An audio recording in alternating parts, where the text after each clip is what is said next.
Hallo und herzlich willkommen zu einer neuen Episode von 4 Minuten Geschichte, Kunst und Kultur in Wien mit eurem virtuellen City Guide Akim Ferrandina Guriu. Wenn ihr das Kanal noch nicht abonniert habt, macht es bitte noch jetzt. Hinterlasst uns bitte Likes und Kommentare. Und wenn ihr uns unterstützen wollt, könnt ihr das machen, indem ihr Touren bucht oder uns auf Patreon unterstützt.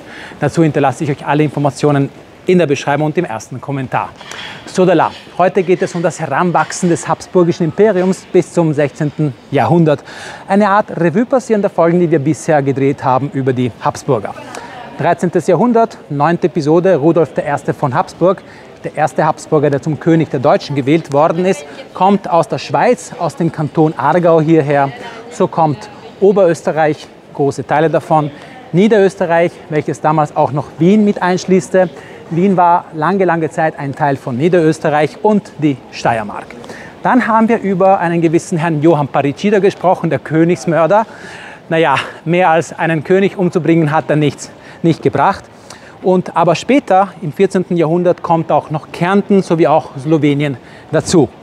Wir sprachen dann in Episode Nummer 11 über Rudolf IV., der Stifter genannt, Gründung der Wiener Universität 1365, die älteste deutschsprachige Universität der Welt, sowie die Grundsteinlegung des Südturmes des Wiener Stephansdomes. Ich hatte aber vergessen zu erwähnen, dass durch ihn im 14. Jahrhundert auch noch Tirol zu den Habsburgern kommen wird. Wir sprachen dann über einen gewissen Herrn Friedrich III. Des Heiligen Römischen Reiches, Erz, Schlafmütze, der erste Habsburger, der zum Kaiser gekrönt werden wird in Rom.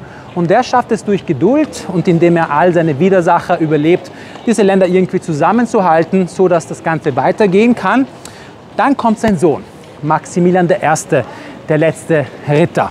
Und da geht es richtig los. Heiratspolitik par excellence. Erstens einmal durch Heirat kommt Burgund für die Habsburger dazu. Davon werden sie aber nur die später genannten spanischen Niederlande behalten. Und dann kommt sein Neffe zum Zug, Karl V., der Kaiser des Reiches, in dem die Sonne niemals unterging. Da kommt Spanien dazu, der erste spanische König. Und zu Spanien gehörten Teile Italiens, wie zum Beispiel Sardinien, Sizilien, Kalabrien und auch Apulien, da wo ich geboren worden bin.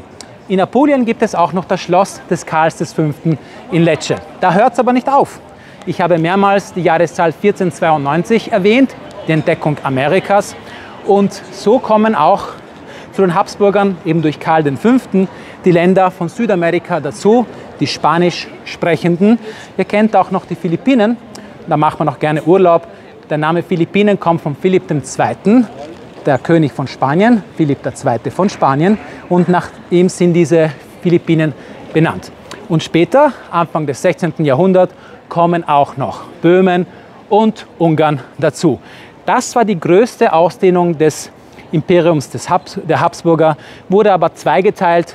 Auf der einen Seite die spanischen Habsburger, auf der anderen Seite die österreichischen Habsburger, die über diese Bereiche hier regiert haben.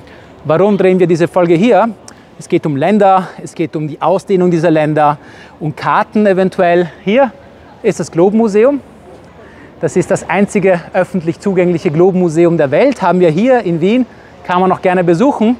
Und da kann man auch um die 200 Globen bewundern, auch Globen aus dem 16. Jahrhundert. Sodala, das war das, was ich heute erzählen wollte. Ich wünsche euch noch einen schönen Tag. Wir sehen uns dann nächste Woche für die nächste Folge von 4 Minuten Geschichte, Kunst und Kultur. Danke und noch einen schönen Tag. Servus!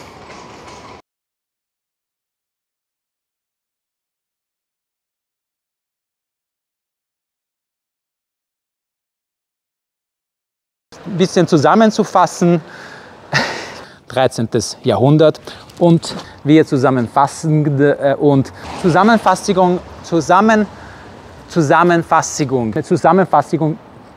schon wieder Zusammenfassung, schweizerischen umzubringen und was war denn da los? Hinterlasst uns bitte Leist und Epifode. Wenn ihr das Kanal noch nicht im Laufe der Zeit verbreitet. Die Länder haben sich selber verbreitet jetzt. Das ist neu. Der Königsmörder, Mörder. Der Königsmörder, ja, das sind Marder, das sind auch, ja. Maden? Nein.